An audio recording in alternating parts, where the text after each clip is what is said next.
बिस्मिल्लाहिर्रहमानिर्रहीम अस्सलामुअलैकुम। Welcome back to my channel. Students, आज हम करेंगे क्लास 11 का जो चैप्टर है 7, उसकी सेल्फ चेक एक्सरसाइज कर रहे हैं 7.3। तो ये बहुत ही सिंपल और बहुत ही इजी एक्सरसाइज है। तो सबसे पहले हम क्वेश्चन को रीड कर लेते हैं। The contact process prepares purest sulphuric acids commercially. ठीक है, जो कॉन्टैक्ट प्रोसेस है वो प्रिपेयर करता है प्योरेस्ट सल्फ्यूरिक एसिड को कमर्शियली, यानी अभी जिनसे अब के दौर में ये ऐसे बनाया जाता है। ठीक है, तो following reactions take place in the contact chamber in the presence of V2O5। ठीक है, तो ये जो प्रोसेस है, ये जो रिएक्शन है, ये किसके अंदर जगह लेता है? कॉन्टैक्ट चैम्बर के अंदर, जो कि प्रेजेंट होता है। इसको हम क्या कहते हैं? V2O2 को हम कहते हैं ATM प्यूरिक ऑक्साइड। ठीक है, इसको हम ATM प्यूरिक ऑक्साइड कहते हैं। तो अब हम लोग इसे सॉल्व कर लेते हैं, लेकिन यहाँ पे हम लोग के पास एक रिएक्शन दिया गया है। इस रिएक्शन को उन्होंने क्या कहा है? Calculate KP if the following concentrations are found at equilibrium.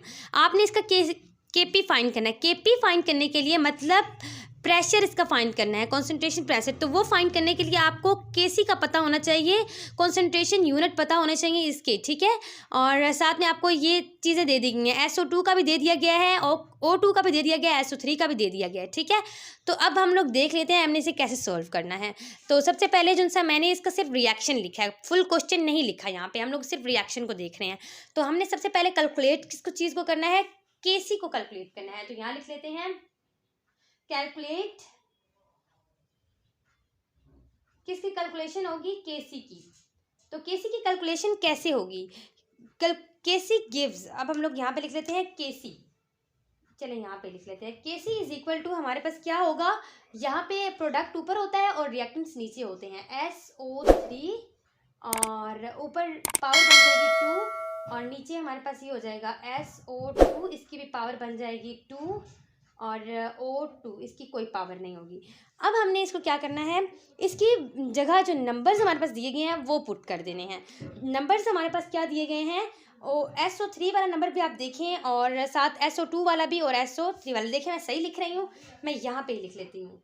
तो इसके जो नंबर्स हैं वो लिख लेते हैं 0.259 और इनका होल का स्क्वायर ले लेना है, क्योंकि अगर इसका स्क्वायर लगा हुआ है ना तो आपने इसका स्क्वायर लेना है। ठीक है, डिवाइड कर देना, हमने इन दोनों की वैल्यूज लिख लेनी है 0.59, इसका भी स्क्वायर ले लेना है और आगे हमारे पास है 0.05, इसका स्क्वायर नहीं लेना क्योंकि इसके ऊपर कुछ नहीं लिखा हुआ। अब इनको जब हम सॉल्व करेंगे तो हमारे पास जो आंसर आएगा वो क्या है?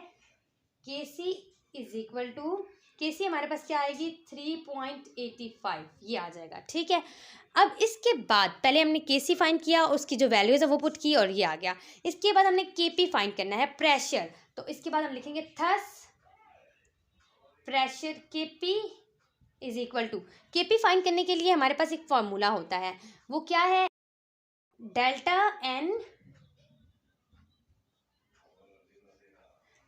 N का मतलब क्या होता है? तो डेल्टा N से N का मतलब होता है नंबर ऑफ मोल्स।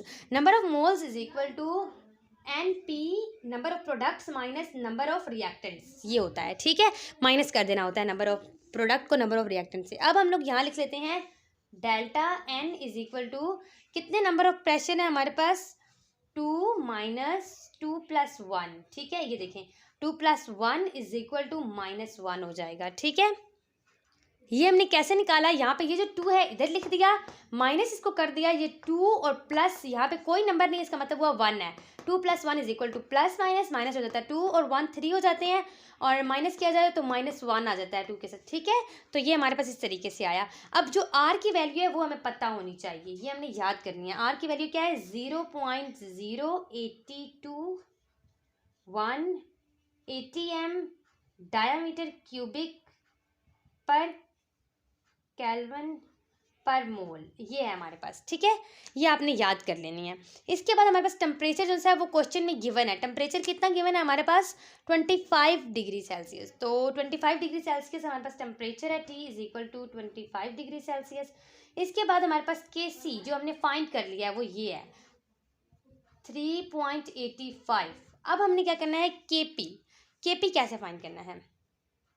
आप यहाँ पे लिखेंगे थस नहीं लिखेंगे, आप यहाँ पे लिखेंगे कैलकुलेशंस ऑफ केपी। इसके बाद हम लोग लिखेंगे थस। इसके बाद क्या होता है, थस हमारे पास क्या होता है, केपी इज इक्वल टू, इसके लिए क्या फार्मूला होगा, केसी और R T number of moles. ये डेल्टा एन जो था वो नंबर ऑफ मोल्स को रिप्रेजेंट करता है, ठीक है। इसके बाद हमने ये सारी चीज़ें पुट कर देनी है, के सी और आर टी और डेल्टा एन बाहर पुट कर देना है। तो ये हम पुट करते हैं यहाँ पे, के पी, थोड़ा इसे स्क्रॉल कर लेते हैं नीचे की तरफ। अब देखिए जो के पी है वो हमारे पास क्या है, के सी हमारे पास था 3.85 और आर हमारे पास है 0.0821। मल्टीप्लाई कर देंगे टी के साथ। टी टेम्परेचर आपको पता है कैसे फाइंड किया जाता है, ये हमारे पास टेम्परेचर है, लेकिन इसको केल्विन में चेंज लाजमी करना होता है, तो इसको प्लस कर देंगे 273 के साथ। ये याद रखिएगा 273 के साथ जब करेंगे तो 298 केल्विन हमारे पास आंसर आ जाएगा, ठीक है। ये मैंने जब हम केमिस्ट्री फिजिक्स का जो लास्ट यूनिट है उसमें भी हमारे पास यही फार्मूला यूज़ हो रहा है, 273 लाजमी लगाना होता है टेम्परेचर के साथ। इसी तरीके से ये केमिस्ट्री है, इसमें तो हर जगह ये जो भी टेम्परेचर होगा उसका 273 के साथ आपने कर देना होता है इसको। तो यहाँ पे हम लोग लिख देंगे 298, क्योंकि ये टी का नंबर हमें मिल गया। और डेल्टा क्यू हमारे पास डेल्टा एन जो है वो हमारे पास क्या निकला, -1। देखें ये निकला ना हमारे पास -1, और ये कैसे निकाला, नंबर ऑफ मोल्स, इस तरीके से ये निकाला। अब हमने क्या करना है, केपी इस तरीके से लिख के, और जो ऊपर ये नंबर है इसे ऊपर लिख देना है 3.85, और जो डिवाइड कर देना है इसको इस नंबर के साथ 0.0821 मल्टीप्लाई बाय 298 इसके साथ, क्योंकि ये नंबर इसके ऊपर लग गया है -1, तो इसलिए इसको हमने नीचे डिवाइड कर देना है, ठीक है। जब इनको हम डिवाइड करेंगे तो हमारे पास आंसर क्या आएगा, आंसर को मैं पर मिनट थोड़ा सा कर देती हूँ। यहाँ पे केपी हमारे पास क्या आएगा, हमारे पास आ जाएगा 0.1574। यहाँ पे आपका जो आंसर है वो थोड़ा चेंज भी आएगा, लेकिन आप जब खुद सोल्व करेंगे ना इसे तो आपका आंसर यही आएगा। अगर आप जो बुक पे आंसर लिखा हुआ है ना वो 1576 लिखा हुआ, तो ये वो नहीं है आंसर। आप जब खुद सॉल्व करेंगे तो आपका आंसर ये आएगा। यहाँ पे 3 आएगा, लेकिन आपने राउंड ऑफ किया तो 4 आ जाएगा। तो ये हमारे पास क्वेश्चन सोल्व हो गया। अगर आपको ये वीडियो अच्छी लगी है तो इसे लाइक कर दीजिएगा, और जो भी स्टूडेंट्स चैनल पे नए हैं तो वो चैनल को लाजमी सब्सक्राइब कर दीजिएगा। मुझे अपनी दुआओं में याद रखिएगा और अपना ये बहुत सारा ख्याल रखिएगा। मिलते हैं एक नेक्स्ट एक्सरसाइज के साथ 7.4 के साथ, तब तक के लिए मुझे दीजिए इजाज़त। अल्लाह हाफिज़।